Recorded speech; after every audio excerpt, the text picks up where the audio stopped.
La ley de la vida. El viejo Coscos escuchaba con avidez.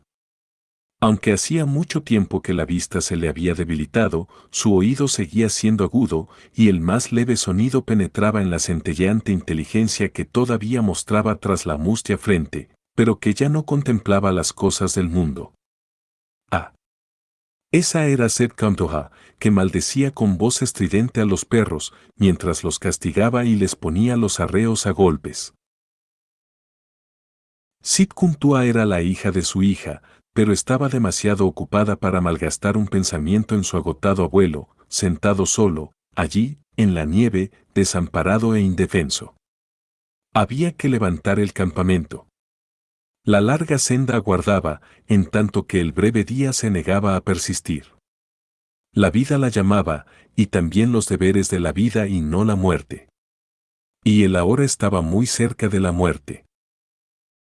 El pensamiento llenó al viejo de pánico por un momento y extendió una mano trémula que vagó temblorosa sobre la pequeña pila de leña seca que había a su lado. Una vez que se hubo asegurado de que, en efecto, estaba allí, su mano volvió al refugio de sus pieles sarnosas y él se dedicó nuevamente a escuchar.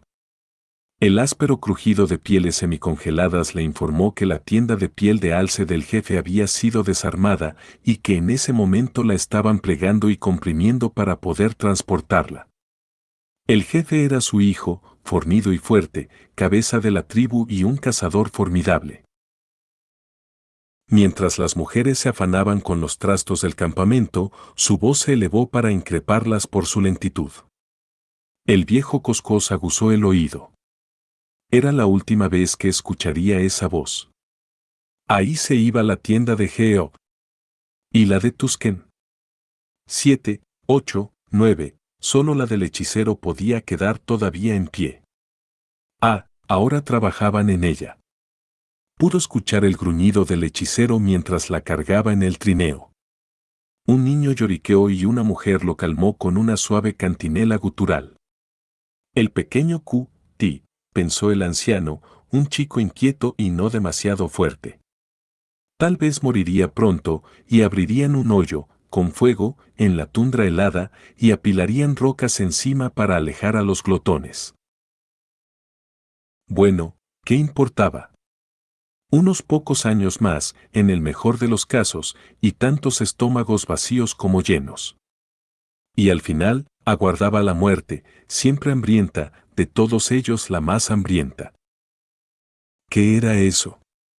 Oh, los hombres atando los trineos y poniendo tensas las correas. Él, que ya no oiría más, escuchó. Los látigos gruñían y dentelleaban entre los perros. ¿Cómo gemían? ¿Cómo odiaban el trabajo y la senda? Ya partían. Trineo tras trineo, agitaban la nieve y se alejaban lentamente hacia el silencio. No estaban más. Se habían ido de su vida y él enfrentaba, solo, la última hora amarga. No. La nieve crujió bajo un mocasín, había un hombre a su lado, una mano se posó con suavidad en su cabeza. Su hijo era bueno al hacer esto. Él recordaba a otros ancianos cuyos hijos no habían esperado tras la partida de la tribu. Pero su hijo sí. Se dejó llevar hacia el pasado, hasta que la voz del joven lo trajo de vuelta al presente. ¿Estás bien?, preguntó. Y el viejo respondió. Estoy bien. Hay leña a tu lado, continuó el más joven, y el fuego arde bien. La mañana está gris y helada. Pronto va a nevar. Ya está nevando. Sí, ya está nevando. La tribu está apurada. Sus fardos son pesados y sus vientres están chatos por falta de alimentos. La senda es larga y viajan deprisa. Me voy ahora. ¿Estás bien? Está bien. Soy como la hoja del año pasado, que se aferra débilmente al tallo. Al primer soplo, caeré. Mi voz se ha vuelto como la de una vieja. Mis ojos ya no me muestran el camino de mis pies, y mis pies están pesados y estoy cansado. Está bien. Inclinó la cabeza en señal de satisfacción hasta que el último sonido de la nieve quejumbrosa se hubo apagado, y supo que ya no podría llamar a su hijo. Luego su mano se arrastró, presurosa, hacia la leña, era lo único que se interponía entre él y la eternidad que se abría ante él. Finalmente, la medida de su vida era un manojo de leños. Uno por uno irían a alimentar el fuego, y del mismo modo, paso a paso, la muerte se deslizaría sobre él. Cuando la última rama se hubiese entregado al calor, la helada comenzaría a adquirir fuerza. Primero se rendirían los pies, luego las manos, y el entumecimiento lo recorrería, lentamente, desde las extremidades hasta el cuerpo. La cabeza se le caería sobre las rodillas, y él descansaría. Era fácil. Todos los hombres deben morir. No se quejaba. Era el modo de vida, y era justo. Él había nacido cerca de la tierra había vivido, y la ley de ésta no era nueva para él. Era la ley de toda la carne. La naturaleza no era bondadosa con la carne. Esa cosa concreta que se denomina el individuo no le interesaba. Su interés se concentraba en las especies, la raza. Esta era la abstracción más profunda de que era capaz la mentalidad bárbara del viejo Coscos, pero la entendía cabalmente. La veía ejemplificada en toda la vida. El desarrollo de la savia, el verde estallido de la yema del sauce, la caída de la hoja amarillenta, en esto solo estaba narrada toda la historia. Pero la naturaleza le fijaba una tarea al individuo. Si no la cumplía, moría. Si la cumplía, era lo mismo. Igual moría. A la naturaleza no le importaba, abundaban los obedientes, y en esta cuestión solo la obediencia vivía, y vivía siempre, no los obedientes. La tribu de Coscos era muy antigua.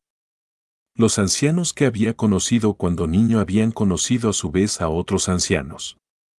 Por lo tanto era cierto que la tribu vivía, que representaba la obediencia de todos sus miembros, lejos, hasta el pasado olvidado, cuyos propios lugares de reposo no se recordaban.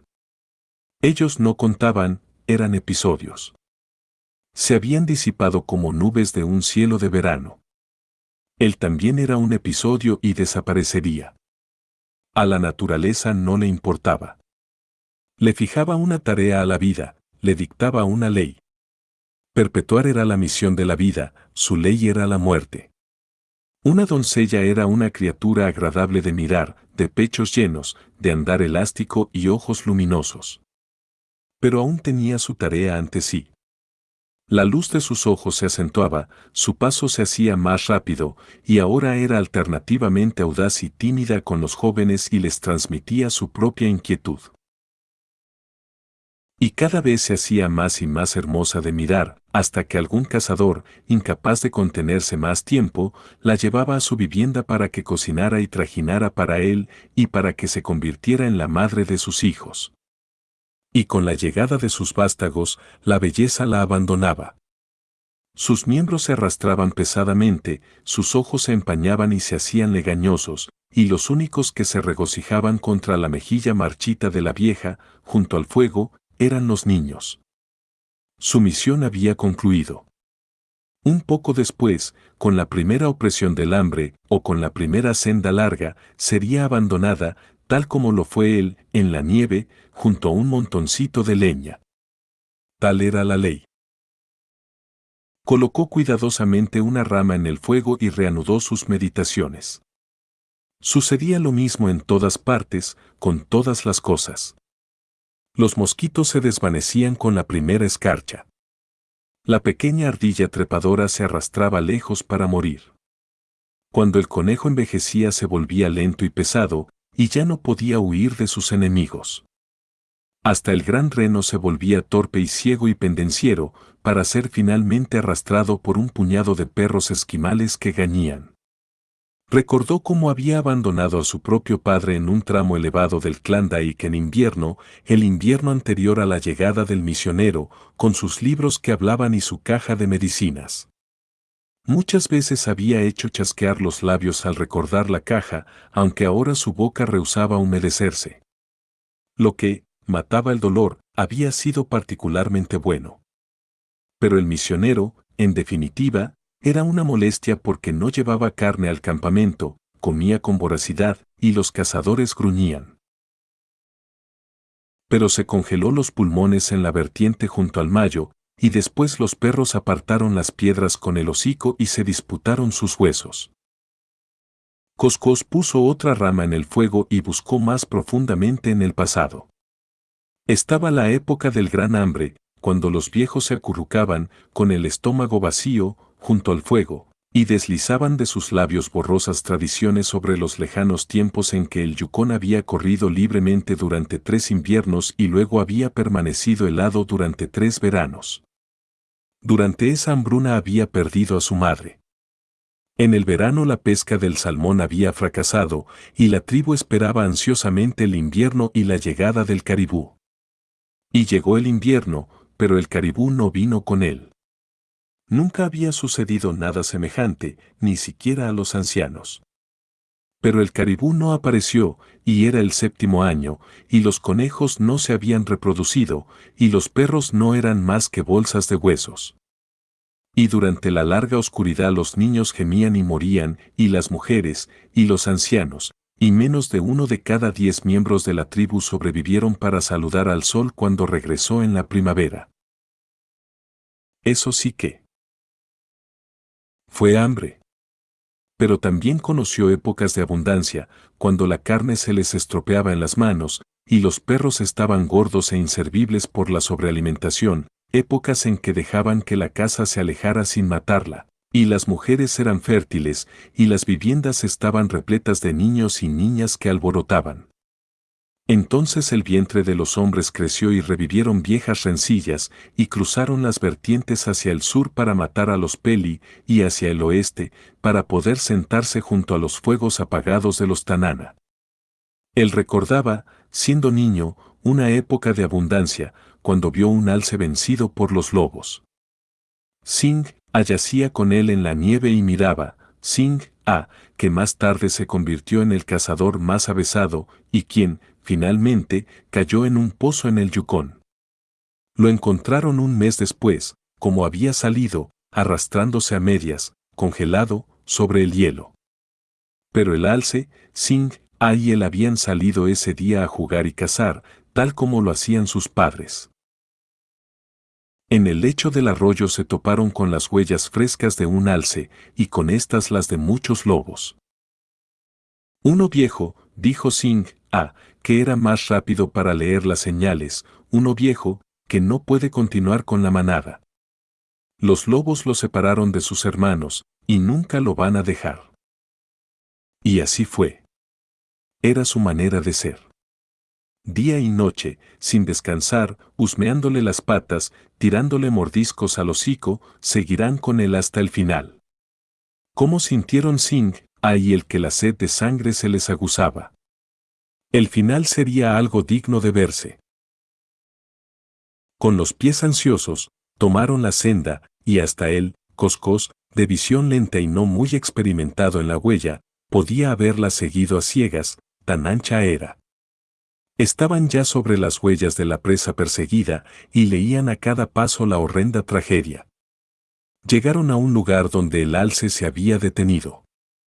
La nieve había sido pisoteada y sacudida en todas direcciones, en una extensión equivalente a 3 veces el cuerpo de un hombre maduro. En el medio se veían las profundas pisadas del animal de cascos hendidos, y alrededor, por todas partes, las más ligeras de los lobos. Algunos, mientras sus hermanos acosaban a la presa, se habían echado a un costado a descansar. La impresión de sus cuerpos, extendida en la nieve, era tan perfecta como si hubiera sido hecha un momento antes. Un lobo había sido atrapado en una acometida salvaje de la víctima enloquecida y pisoteado hasta la muerte. Unos pocos huesos bien roídos lo testimoniaban. Nuevamente cesaron de alzar sus raquetas para la nieve en una segunda parada. Aquí el gran animal había luchado desesperadamente. En 2 ocasiones lo habían derribado, como lo atestiguaba la nieve, y las 2 veces se había sacudido de encima a sus atacantes, incorporándose nuevamente. Hacía mucho tiempo que había cumplido su misión, pero de todos modos, la vida seguía siéndole cara. Singh había dicho que era raro que un alce caído lograra erguirse nuevamente, pero sin duda éste lo había hecho. El hechicero, cuando se lo contaran, vería en estos signos y presagios. Y una vez más llegaron al lugar donde el alce había intentado trepar la orilla y ganar el bosque. Pero sus enemigos lo atacaron por detrás, hasta que retrocedió y cayó sobre ellos, y hundió a 2 profundamente en la nieve. Era evidente que la muerte estaba próxima, porque sus hermanos los habían dejado intactos. Pasaron de largo rápidamente ante 2 enfrentamientos más, breves en el tiempo y muy cercanos. Ahora la senda estaba roja, y los limpios trancos del animal se habían vuelto cortos y desaliñados. Entonces escucharon los primeros ruidos de la lucha, no el coro de la cacería, a garganta plena, sino el ladrido rápido y áspero que hablaba de la lucha cuerpo a cuerpo y de dientes clavados en la carne. Arrastrándose contra el viento, Singh arreptó sobre la nieve y con él lo hizo Coscos, quien habría de ser jefe de la tribu en los años venideros. Juntos apartaron las ramas inferiores de un abeto joven y espiaron. Lo que vieron fue el final. La imagen, como todas las impresiones de la juventud, permanecía imborrable en él, y sus ojos empañados vieron el fin con tanta nitidez como en esa época lejana. Coscos se maravillaba de esto, porque en los días que siguieron, cuando era dirigente de hombres y jefe de los consejeros, había realizado grandes hazañas y había hecho que su nombre fuera una maldición en boca de los Peli, y ni que hablar del extraño hombre blanco que había matado, cuchilló contra cuchilló, en lucha abierta. Durante un largo rato, reflexionó acerca de los días de su juventud, hasta que el fuego fue languideciendo y la helada mordió con más fuerza. Esta vez lo alimentó con 2 ramitas y evaluó su asidero en la vida por lo que quedaba en él. Si Sid Kuntua se hubiese acordado de su abuelo y recogido una brazada más grande, sus horas se hubiesen prolongado. Hubiera sido fácil. Pero ella fue siempre una chiquilla descuidada, y desde el momento en que Castor, el hijo de Singh, había posado su mirada en ella por primera vez, ya no honraba a sus antepasados. Bueno, ¿qué importaba? ¿Acaso él no había hecho lo mismo, en su propia, fugaz juventud? Escuchó un rato el silencio. Tal vez el corazón de su hijo se ablandara y volviera con los perros para conducir a su anciano padre con la tribu, hacia donde abundaba el caribú con su espesa grasa. Aguzó los oídos, su inquieto cerebro se calmó un momento. Ningún movimiento, nada. Solo él respiraba en el gran silencio. ¿Qué era eso? Un escalofrío le recorrió el cuerpo. El aullido familiar, prolongado, quebró el vacío y estaba muy cerca. Entonces, en sus ojos oscurecidos se proyectó la visión del alce, el viejo alce macho con los flancos desgarrados y cubiertos de sangre, el pelaje revuelto y 2 grandes cuernos ramificados, bajos y arremetiendo hasta el fin. Vio las centelleantes formas grises, los ojos fulgurantes, las lenguas que colgaban, los colmillos resumando baba. Y vio el inexorable círculo que se cerraba hasta que se convirtió en un punto oscuro en medio de la nieve pisoteada. Un hocico frío le rozó la mejilla y el contacto hizo saltar su alma al presente. Su mano se lanzó al fuego y arrastró una rama encendida. Sojuzgada un instante por su ancestral temor al hombre, la bestia retrocedió, lanzando a sus hermanos un prolongado llamado, y estos respondieron con avidez hasta que en torno al viejo se extendió un anillo gris, agazapado, con hilos de baba en las mandíbulas. El anciano escuchó cómo se cerraba el círculo. Agitó el tizón furiosamente, y los olfateos se convirtieron en gruñidos, pero las fieras anhelantes se negaron a dispersarse. De pronto uno avanzó con cautela, adelantando el pecho primero, arrastrando las ancas después, luego un segundo, y un tercero. Pero ninguno retrocedió. ¿Por qué habría de aferrarse a la vida?, se preguntó, y dejó caer en la nieve el tizón ardiente. Este siseó y se apagó. El círculo gruñó inquieto, pero se mantuvo en su puesto. Coscos volvió a ver la última batalla del viejo alce macho, y dejó caer cansadamente la cabeza en las rodillas. Al final de cuentas, ¿qué importaba? ¿No era esa la ley de la vida? Cara perdida. Era el final. Su bien Cobb había seguido una